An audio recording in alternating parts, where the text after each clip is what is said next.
विधानसभा चुनाव से पहले प्रबुद्ध समाज को अपने साथ लाने में सबसे आगे अगर कोई पार्टी नजर आई तो वो बहुजन समाज पार्टी रही। 23 जुलाई को प्रबुद्ध वर्ग संगोष्ठी की शुरुआत अयोध्या से हुई।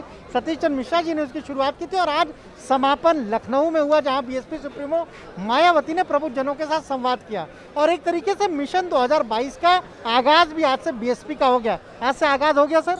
बिल्कुल हो गया। आगाज तो 23 जुलाई को ही हो गया था, जब पहला कार्यक्रम अयोध्या में हुआ था, उसी दिन हो गया था। उसी से विचलित हो गए थे, एक ही कार्यक्रम से विचलित हो गए थे। आपने देखा था अगले ही दिन मुख्यमंत्री जी अयोध्या गए थे और बाकी लोगों को पीछे पीछे जहाँ जहाँ हम गए वहाँ भेजने का काम किया। तो वो तो पहले ही कार्यक्रम से विचलित हो गए थे और आगाज़ पहले से हो गया था। 74 जिले होने के बाद जो 75वां जिला है, जिसमें कि पार्टी की राष्ट्रीय अध्यक्ष बहन मायावती जी ने स्वयं आकर के और सारी बातें कर दी, इसके बाद से तो चुनाव में अब कुछ बचा ही नहीं। बहुजन समाज पार्टी की सरकार बनना निश्चित है। इसमें कोई शक नहीं कि प्रबुद्ध वर्ग को लाने में, साथ लाने में शुरुआत आपने की। आपके पीछे पीछे सपा आई, अब बीजेपी भी आ गई, 403 विधानसभा में वो कर रही है।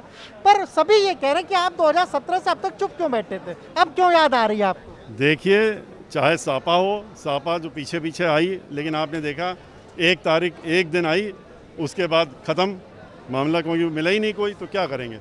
उसके बाद बीजेपी ने शुरू किया है, उनका देखिए 1 दिन चलता है कि 2 दिन चलता है, क्योंकि वहाँ पर अब ये कार्यक्रम दूसरा चल रहा है। एक चल रहा है कि आप मीटिंग कराओ, दूसरा हो रहा है इन मीटिंग के लिए ब्राह्मणों को ढूंढो, कि 10-20 ब्राह्मणों तो ढूंढ के ले आओ मीटिंग में बैठाने के लिए। अब वहाँ ब्राह्मण ढूंढो अभियान चल रहा है, तो इसलिए उनकी सत्ता तो खिसकती नज़र आ ही रही है। और ऐसा नहीं है, पिछले 2 वर्षों से हम लोग इसमें कार्य कर रहे हैं। 60 से ज़्यादा मीटिंग हमने 2 साल के अंदर की थी, कोरोना के दौरान में अपने घर पे।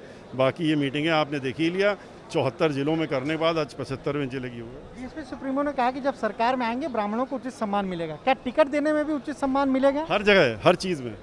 आपको मालूम है कि बहन मायावती जो कहती हैं, फिर करके दिखाती हैं।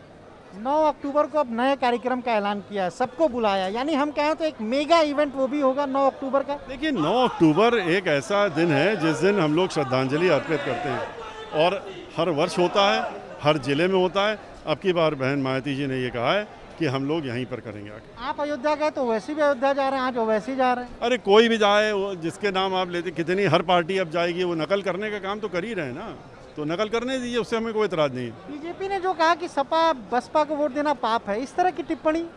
देखिए, अब ये पाप और पुण्य की बात वो लोग कर रहे हैं जो सबसे ज़्यादा पाप कर रहे हैं। तो वो क्या ब्राह्मणों की हत्याएं पाप नहीं है? महिलाओं के साथ उत्पीड़न पाप नहीं है? दलितों के साथ उत्पीड़न पाप नहीं है? वो तो वो लोग जो करने काम कर रहे हैं, और वो हमसे कह रहे हैं क्योंकि हम ब्राह्मण सम्मेलन कर रहे हैं या हम प्रबुद्ध वर्ग का सम्मेलन कर रहे हैं तो हम पाप कर रहे हैं। सत्ता में आएंगे 2007 से ज़्यादा सीटें आएंगी, 2007 से कहीं ज़्यादा पूर्ण बहुमत की सरकार लाएंगे। ये आपने सुना, क्या कहना है बीएसपी के राष्ट्रीय महासचिव और राज्यसभा सांसद सतीश चंद्र मिश्रा साफ तौर पर कह रहे हैं कि उनकी देखा देखी भले ही तमाम सियासी दल प्रबुद्ध वर्ग को, ब्राह्मण वर्ग को अपने साथ लाने में जुटे हों, लेकिन इस बार जब चुनाव होंगे तो प्रबुद्ध वर्ग बीएसपी के साथ ही नजर आएगा। कैमरा जीतन के साथ अनुभव शुक्ला, एपी गंगा, लखनऊ।